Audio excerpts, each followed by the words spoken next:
Bem-vindos ao Rede Poderosa, eu sou Patrícia Quartarolo e estou aqui com Caio Lima. E aí, Pati? Pronto para o primeiro livro do ano de 2023? Primeiro livro do ano, né, cara? Já chegamos com tudo. Só isso que eu tenho pra falar. Honrando a tradição. Honrando a Exatamente. tradição. Desde temporada de Furacões é isso. Exatamente. É isso aí.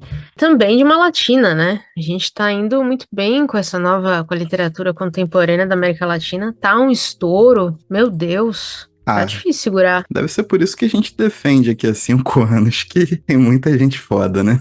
Traduz logo essa bosta. Pois é, por isso que eu fico louca da vida de ver todo mundo saindo na gringa antes de sair aqui. O tema desse mês, pra começar o ano, a gente escolheu autor não binário ou trans. E aí a gente decidiu falar de um livro que saiu no ano passado aqui no Brasil, teve um hype muito bom, resenhas incríveis, ouvi gente maravilhosa falando desse livro, e a gente falou, bom, a gente quer falar dele também, e a gente trouxe então o Parque das Irmãs Magníficas, da Argentina, Camila Sosa Viada, que foi traduzido pelo maravilhoso Joca Terron. Já falamos dele aqui, pela Tusquets, certo? Teve uma edição da Exatamente. TAG também, mas acho que são as duas únicas edições até o momento. Mas a Tusquets é quem tá trazendo tudo da Sossa Viada pro Brasil até o momento. Exatamente. Lembrando que já tem um livro novo que foi lançado na Flip, Uhum, né? Grande Flip aí, teve um programa célebre de ressaca. pois é. Mas começamos o ano com Camila Sosa Fichada, o Parque das Irmãs Magníficas, que basicamente, através dos olhos de Camila, uma também travesti, conta a história das travestis que ocupavam o Parque Sarmiento, em Córdoba, muito em parte acolhidas pela tia Encarna, uma senhora de 178 anos, e temos um ponto inicial no livro que é o encontro, o achado, a descoberta do brilho nos olhos, uma pequena criança que vai desencadeando as memórias de Camila durante seu tempo ali no Parque Sarmiento, até sua ida, sua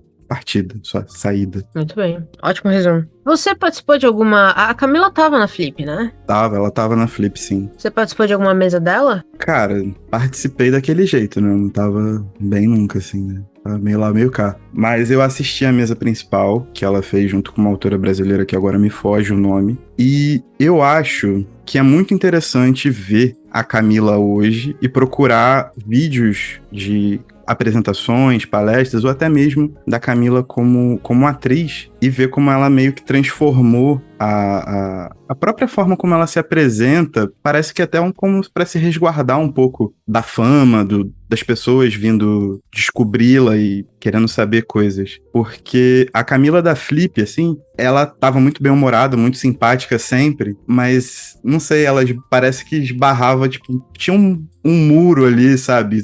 Até porque ela ficou muito famosa pela apresentação dela no TEDx, em 2013, que é muito tocante, muito comovente. A Camila aqui da Flip, o que eu pude observar, não só da mesa, mas das ruas, assim, dos comentários, foi de uma assertividade, que é uma característica dela, mas também de uma força, assim, meio uma carapaça. Mas foi interessante porque quando eu peguei o livro pra ler, eu peguei o livro logo após a Flip, toda aquela dose de emoção, toda aquela coisa, né, que a gente percebe como essa exasperação, essa sudação dos sentimentos e da memória, da culpa, de certa forma, estão ali dentro, né? É uma escrita muito bonita, mas ela é muito... Parece que ela deu uma fechadona mesmo, né? Meio uma carapaça, assim. Muito simpática sempre, mas, não sei, deu pra perceber essa Mas diferença. esse é o problema de tudo ser vendido como a porra da autoficção. A Sim, gente também. presume tudo é a vida do autor. Eu vi várias entrevistas em que perguntam pra ela, e o que é verdade no livro? E ela responde, eu não Uhum. quero responder isso porque essa é a minha ficção. Ela Ela tem que foge. dizer isso várias e várias vezes, porque tudo hoje é vendido como a merda da autoficção. Então todo mundo simplesmente presume que a vida dela foi essa. E se foi ou não, aí a gente cai num outro problema, que é... eu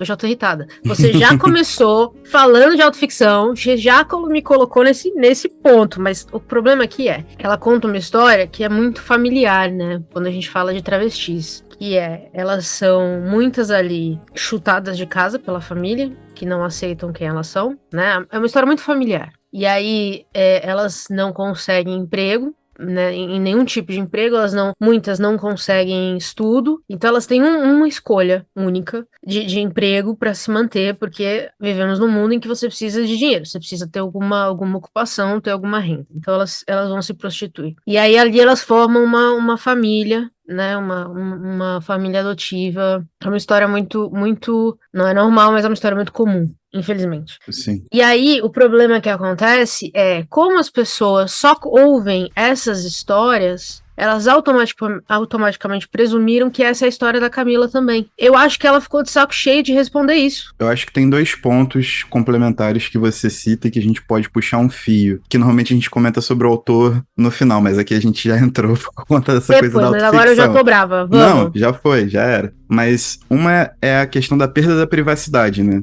Junto com a questão da fama, das pessoas te observando, além da questão muito invasiva das pessoas quererem descobrir o que foi verdade, o que não foi verdade no livro, o que parte de material autobiográfico ou não, o que não importa bulhufas, tipo, não interessa a ninguém. Nada. A grande questão é que isso sempre evolui com ela em evidência, com ela tendo esse papel de representatividade travesti na literatura latino-americana sobre o que ela está fazendo atualmente, com quem ela está se envolvendo e se aquilo porventura também vai se tornar motivo para um livro, sacou? Ou para tabloide também, né? O que já é uma baita invasão de privacidade. Mas agora, como figura reconhecida, tudo isso interfere, inclusive, na forma como ela vai ser vista pelo mercado. E isso me leva ao segundo ponto, que é uma parada que ela fala, principalmente agora, assim, que ela fala muito, que é o seguinte, a representatividade dela enquanto uma travesti, ou enquanto das escritoras argentinas, por exemplo, né, que teve um novo boom argentino de mulheres que são muito boas, que a gente já comentou aqui pra caramba, ou boom latino-americano, ela importa a partir do momento que elas conseguem vender. E pra vender, elas têm que cativar os leitores, senão as editoras vão começar a boicotar, sabe? Então, acho que é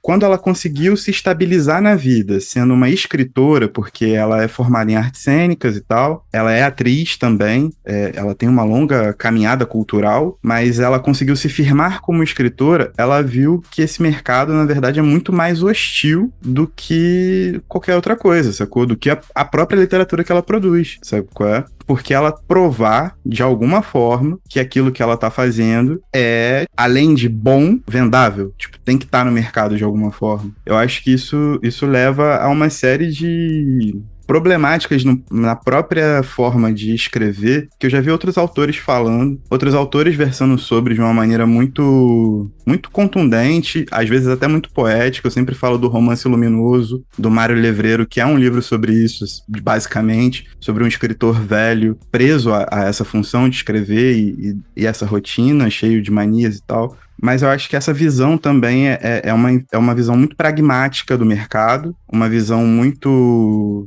realista também e, de certa forma, muito cruel com aquilo que ela tem a oferecer literariamente, porque ela é uma excelente escritora. O que ela faz com a caneta é uma parada absurda. Eu concordo, mas eu acho que isso é uma prerrogativa de tudo, não? De todos os mercados. Todos. Perfeito. Né? Do capitalismo como um todo. E eu acho que é por isso que tantos autores usam esse véu da autoficção para vender. A gente já teve essa discussão aqui. Sim. E eu acho que é por isso, e talvez isso é o que tanto incomoda ela, porque no caso dela tem uma questão talvez um pouco mais importante, que é alguns autores usam eu tirei da minha vida para escrever esse livro, meio que querendo agregar algo à história, né? Então, para vocês despertar interesse. Despertar o interesse. O que ela tá querendo dizer é: leiam o livro como a ficção que é. Tirem os seus preconceitos de uma história única de travestis. Porque o livro é mais do que isso, né? O fato, e eu acho que ela colocar um bebê no meio, você trazer uma inocência no meio daquela violência toda, ela tá mostrando ali que, você falou do TED Talk, tem um TED Talk muito bom sobre isso, da própria Chimamanda, que é o perigo da história única, né? De você saber uma história única sobre um grupo e você só se pegar aquela história e achar que todo mundo daquele grupo só tem aquela experiência de vida. E eu vi em algumas entrevistas, assim, pode ter sido eu talvez estivesse projetando alguma coisa, mas eu vi ela incomodada real com essas perguntas de o que é verdade e o que não é no livro, porque ela também dá o nome de Camila, né, pra uma das travestis, então aí o povo fica parece, aparentemente só existe uma Camila no mundo, duas pessoas não podem ter o mesmo nome, então eu acho que no caso dela, essa coisa da autoficção não é o contrário, ele não serve necessariamente pra despertar o interesse, ele serve pra confirmar um preconceito, que eu acho que ela tá tentando se separar disso, mostrar, olha, não, Perfeito. eu não tô escrevendo só sobre o que eu conheço, é a minha ficção, isso aqui é eu tô te mostrando aqui o quanto eu sei escrever. Perfeito. Isso também fez parte de um momento que foi um pouco embaraçoso na mesa da Flip, que alguém fez alguma pergunta em relação à projeção dela como uma travesti latino-americana e tudo mais, e ela, no meio da resposta, vira e fala, mas a literatura não importa frente aos problemas que as pessoas têm que passar no dia a dia, particularmente travestis têm que passar no dia a dia. Tipo, a minha literatura não salva uma travesti de morrer espancada, sacou? De sofrer abuso todas as noites, sabe qual é? A literatura é uma coisa muito pequena e que não vale de nada em relação às dificuldades materiais da vida. Mas eu me permito escrever como minha profissão, como minha forma de expressão no mundo, é a forma que eu me encontrei, fazer e tudo mais. Então ela mesmo tenta não se colocar como o centro da própria ficção, né? Como o motivo da ficção, como uma voz única de esperança ou de representação de uma comunidade, como uma vanguarda de uma literatura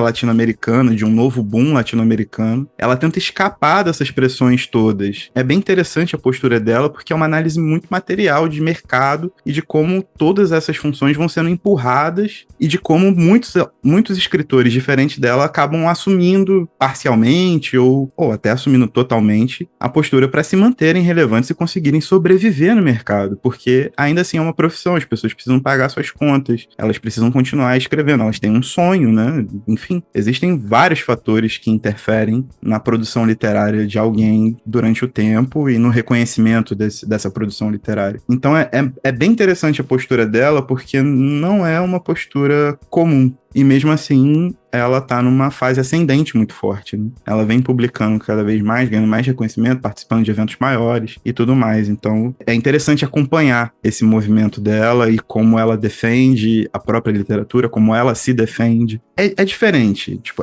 ela tem um jeito muito único de tratar as paradas. Eu acho isso bastante interessante. E é bem visível o desconforto dela com certas questões, principalmente essas questões em que a colocam como centro de alguma coisa, independente do que ela for. No livro ela cita a Cris Miró, que foi uma travesti em Buenos Aires nos anos 90, que chegou à televisão e ficou muito famosa, ia nos talk shows das mulheres e, enfim, ficou muito conhecida, morreu muito jovem de AIDS, acho que de câncer, mas decorrente da AIDS, alguma coisa assim. Uma história muito, muito triste. E que ela via a Cris na TV e ela se identificou com a Cris Miró, porque finalmente ela viu alguém que se parecia com o que ela achava que ela era. E eu acho que tem um paralelo muito interessante na história. Eu não sei também se você já assistiu a série Pose. Não, ainda não. Eu acho que também tem um paralelo muito importante aí. A série Pose fala muito sobre isso, sobre mulheres trans na década de 80 em Nova York, que criaram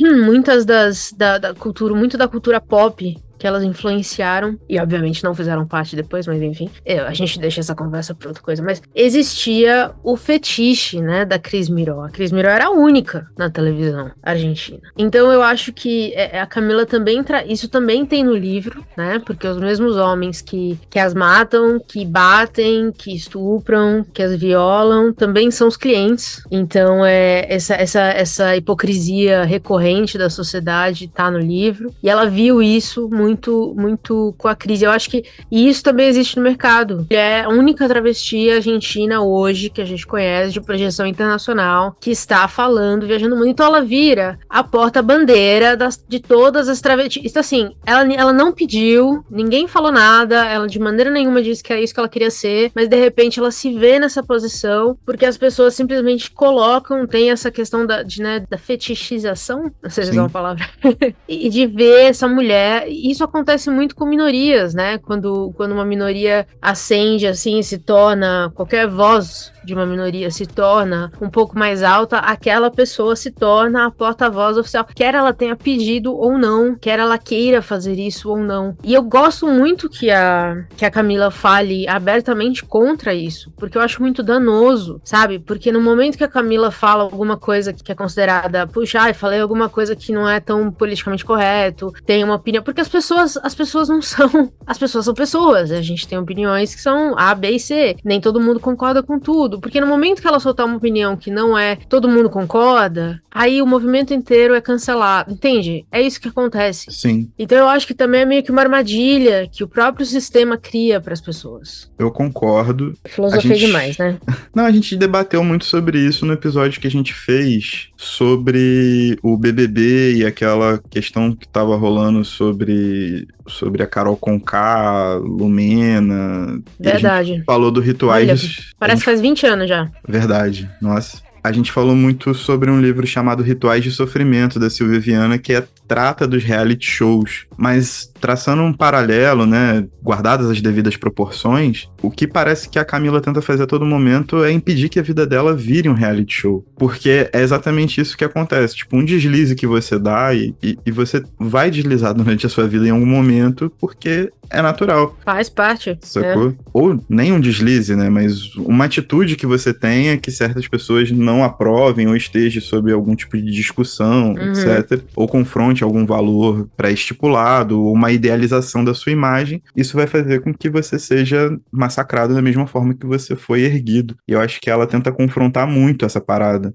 Uma pausa nesse episódio para alguns avisos muito importantes. Estamos a todo vapor no YouTube. Além dos episódios antigos, os novos episódios sairão todo domingo e toda semana teremos vídeos exclusivos na plataforma. Se você ainda não é inscrito, corre lá e se inscreve que tem muita coisa boa saindo. E você já pensou no clube de leitura do Rede Poderosa? Pois é, agora ele existe, é o Clube Porradeiro, e todo último sábado de cada mês nós vamos nos reunir com a galera para discutir nessa primeira leitura conjunta E o Vento Levou, da Margaret Mitchell. Tem episódio explicando como funciona e você encontra todas as informações nas nossas redes sociais, no site, na descrição dos episódios. Tá fácil. Além de todas as plataformas, nós também estamos na plataforma Orelo. Lá o seu play é remunerado, o que ajuda a manter toda a cadeia de produção para que esse episódio chegue até você. Além disso, para quem puder e tiver interesse, existem os sistemas de apoio, em que você dá mais uma forcinha pra gente continuar produzindo. E se você curte a salada musical que a gente faz aqui, nós temos no Spotify e no Deezer a playlist do Rede Poderosa, atualizada semanalmente com tudo aquilo que a gente usa como referência dos episódios e também aquilo que a gente tem ouvido. E por fim, acompanhe todas as novidades, tudo que a gente vem lançando,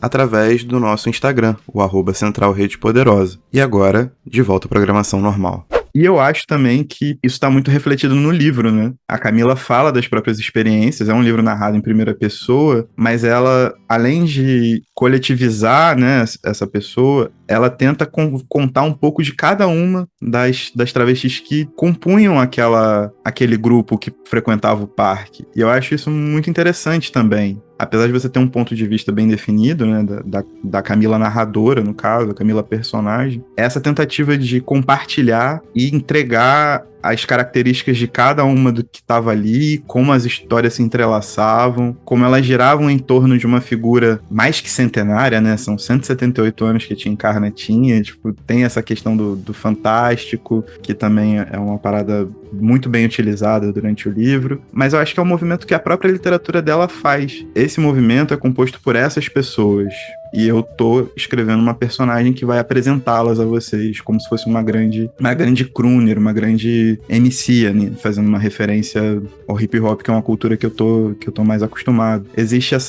Pra mim existe essa profusão, assim, essa tentativa de dar mais cores, mais vozes e mais individualidades ao movimento, que não só as individualidades da própria, seja da própria autora em relação à sua postura com tudo que tá acontecendo na vida dela, seja a personagem Camila. contando os anos que ela viveu frequentando o parque, né? E eu lembro que a gente leu A Guerra Não Tem Rosto de Mulher, Sim. da Svetlana, e tem uma cena que eu sempre achei muito marcante no livro, que é, no meio da guerra, uma mulher narra como ela foi ajudar uma outra mulher a dar à luz. E elas ouviam de fundo os tiros e tudo mais. E aí eu lembro que aquilo pra mim foi muito marcante, de você trazer uma criança ao mundo no meio de tudo aquilo que estava acontecendo. Porque era literalmente assim, né? Era meio que aquela flor nascendo no meio do cemitério, né? É, sim. E aí eu acho que a Camila, quando ela narra a Tia Encarna pegando essa criança, se machucando na árvore, se cortando com sangue, é meio que... É muito bonito ela narrar, quase como se a Tia Encarna também se corta toda, né? Tal como uma mulher quando dá luz, pra conseguir chegar naquele bebê. E aí a gente tem ali a inocência pura em volta do lugar onde elas tinham acabado de encontrar um corpo. Então de novo, né? Eu acho muito bonita essa justaposição da inocência com a violência. E também aí ela traz... Eu gosto como ela criou um romance em que ela vai trazendo camadas, né? Sim. Eu acho. Não só as histórias são plurais, eu concordo, e são muito bonitas. Ela mostra que a história de uma não é a história de todas, apesar delas terem acabado no mesmo lugar, não quer dizer que todas saíram do mesmo lugar, mas ela vai acrescentando camadas. Então, em algum momento, você tem uma conversa ali sobre maternidade e o que as pessoas esperam de uma família, né? Porque aquele menino, de repente, que não ia ter ninguém, e se caísse no sistema, podia ser completamente abandonado, de repente tinha uma família, mas que nunca ia ser aceita pela sociedade. E aí a Tia Encarna, para poder ter o sonho de ser mãe, tinha que reverter quem ela era na rua, né? Ela tinha que voltar a ser homem. Então, assim, vira uma cebola, né? Onde você tem que ficar tirando partes para aquela família poder dar certo. Então, assim, uma belíssima construção ela fez ali com a história daquele bebê, do começo ao fim, porque o fim... E eu acho muito interessante que o ponto central dessa história seja a Tia Encarna, que é essa figura que abraça todas as outras, né? Mas, ao mesmo tempo, pra Tia Encarna poder se dedicar ao brilho dos olhos, que é o garotinho que ela encontra, ela desfaz do relacionamento mais estável que ela teve, né? Com o Homem Sem Cabeça. Ela dá um pé na bunda do cara. Então, tipo assim, existe também uma questão de, entre aspas... com ela mesma. Ela com deixa ela de mesma. ser a Tia Encarna quando ela sai de casa. Perfeito. É muito bonito a forma como a Camila narra isso, porque não deve ter sido fácil, sabe? Exato. E aí que eu acho que, assim, é um jogo de justaposição, mas não é um jogo de opostos ou de duais. É um jogo de camadas. É o que você falou. Porque a abdicação e o amor, entre aspas, a obsessão ou a vontade, o desejo, eles não são exatamente opostos a uma coisa, mas eles se encontram no meio do caminho e eles dialogam, sacou? Até chegar numa síntese que são as decisões que te encarna para cuidar daquela criança. Da mesma forma que isso acontece quando as travestis começam a ver que ali no Parque Sarmento as coisas não estão ficando boas e começam a se afastar, e algumas um pouco mais coladas, a própria Camila mais afastada porque muda de bairro, continua estudando, sabe? E como essas decisões interferem nessa relação, nessa dialética, no próprio entendimento que uma tem da outra, uma tem em relação à criança, né? Não deixou de faltar carinho, não deixou de faltar amor, não deixou de faltar a relação, mas ela muda, ela se transforma, e essas camadas se justapõem dentro das possibilidades que elas têm. Eu acho isso muito bonito e muito tocante, é muito sensível, sacou? Você lê cada passagem, você relê cada passagem de uma forma muito, muito profunda de analisar como essas relações se constroem. A gente não tá falando de, tipo, 2, 3 personagens, a gente tá falando de 10, pelo menos 10 ali, tranquilamente, bem feitas, bem descritas, com profundidade, com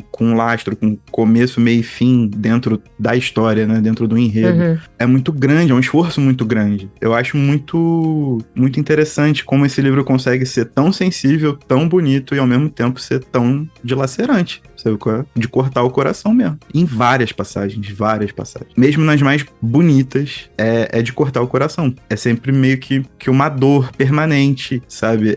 E isso te leva a uma tensão constante durante a leitura. Isso vai te colocando dentro de realmente você ficar à flor da pele. Tipo, é uma parada muito engenhosa. É muito maneiro. É muito tempo que eu não me senti assim com o livro. Muito tempo mesmo. É uma qualidade de escrita muito boa mesmo, concordo. E é um tipo de livro que é difícil de largar, por causa disso, eu acho. Como você fica muito à flor da pele, é difícil de você saber o que vai acontecer depois, porque não é uma história muito previsível. Não. De verdade. Então você fica naquela sensação de e agora? O que tá acontecendo? E é um livro curtinho, né? Então é um livro que dá pra ler em um dia, 2 dias, e esse sentimento que a gente tem, ele carrega a gente pela leitura. Então eu acho que é forte. É forte, é um pesado, em vários momentos, inclusive, eu diria. Sim, e é interessante como esse exercício narrativo dela. Eu acho que o começo do livro ele é muito meio que uma reportagem investigativa, sabe? Ele tem muito esse ritmo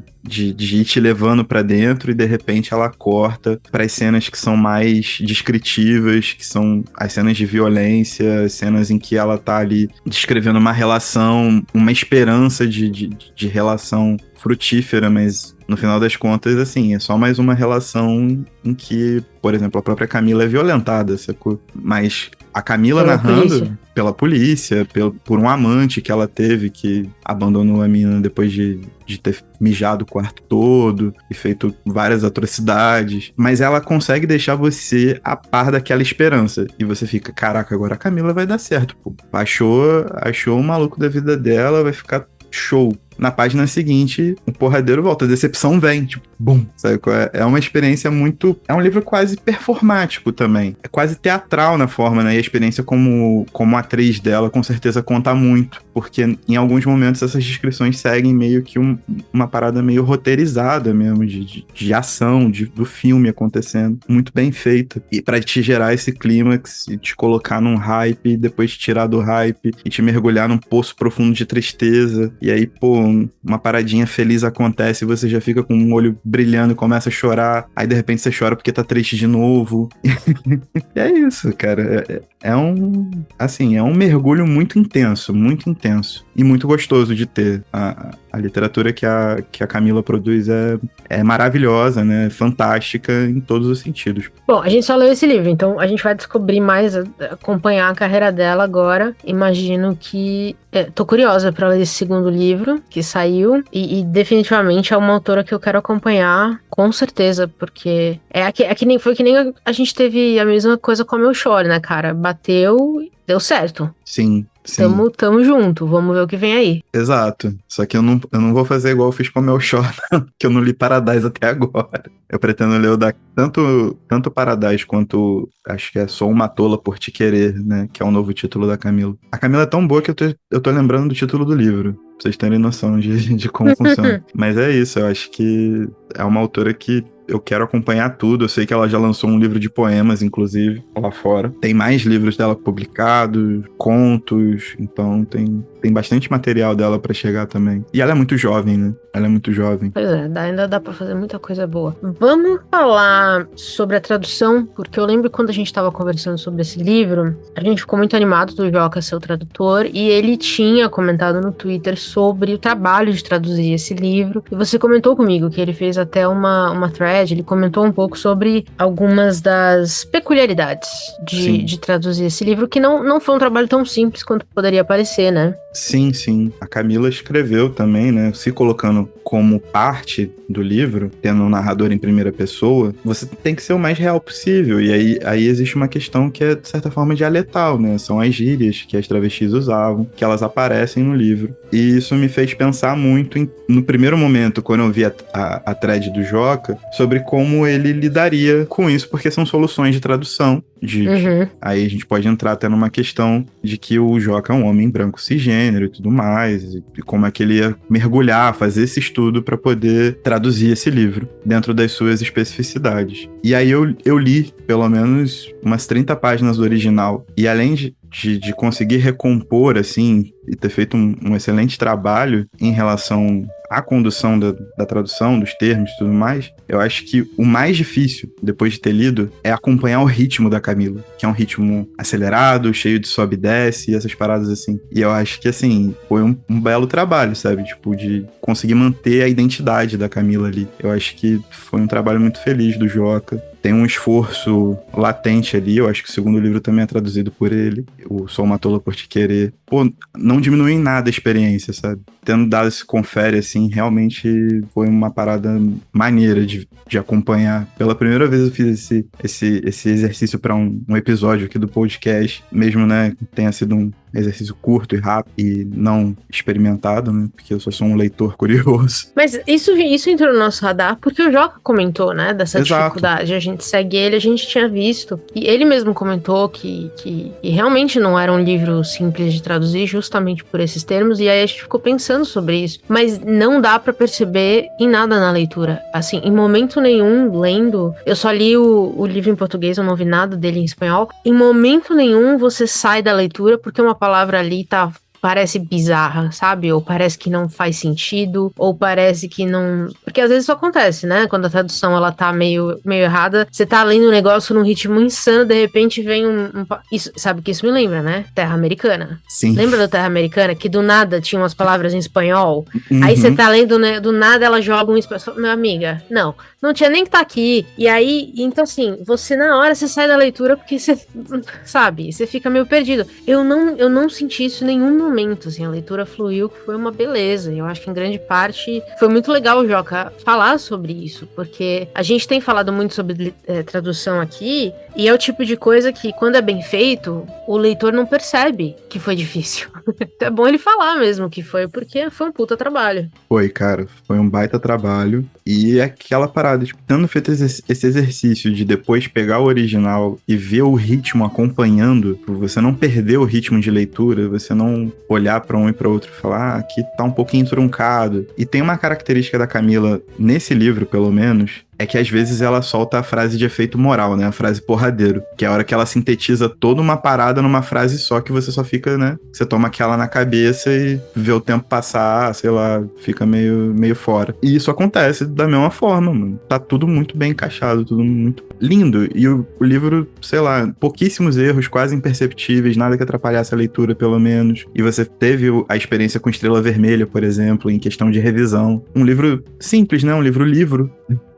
Não tem muita firula, não tem muita coisa, não tem capa dura, não sei o que, não sei o que lá. Mas que ele entrega o que de melhor um livro pode te oferecer, que é o prazer de uma excelente leitura, pô. O prazer de você estar descobrindo uma excelente escritora, de você estar vendo um serviço muito bem feito por toda a cadeia, num produto basicamente perfeito, né? Dentro do que ele se propõe, perfeito. Bom, começamos 2023 na porradaria, do jeito que a gente gosta. Eu já tô na metade do livro de fevereiro. Eu diria que vem mais porradaria por aí. O ano tá foda. Nossa senhora, cara. É só o que eu tenho a dizer. É isso. A gente preparou um grande ano. Começamos com um grande livro e esperamos ter entregado também um grande episódio, eu acredito que sim. Por mais que existam aspectos técnicos para falar sobre a Camila, a questão do fantástico, como ela meio que dá uma subvertida nisso, como ela mexe com a questão folclórica, que ela já conhece muito bem desde muito nova, a questão da zoomorfização, né, das personagens que se transformam em animais e tudo mais. Eu acho que ele é um livro que ele precisa ser lido com muita emoção. Você precisa se entregar para a leitura. Então, se existe uma coisa que a gente pode fazer nesse episódio para incentivar você a ler, é que você se entregue ao livro, porque é um dos livros que formam leitores, sabe? É um dos livros que fazem com que você goste de ler. Eu acho que é essa parte mais importante de qualquer livro, independente dos aspectos técnicos, de tudo que a gente pode desenvolver. Tipo, eu espero que esse episódio tenha conseguido passar isso, e é muito divertido começar um ano dessa forma. Eu me sinto muito feliz, com grandes expectativas pro resto do ano, e vamos junto, pô. É isso.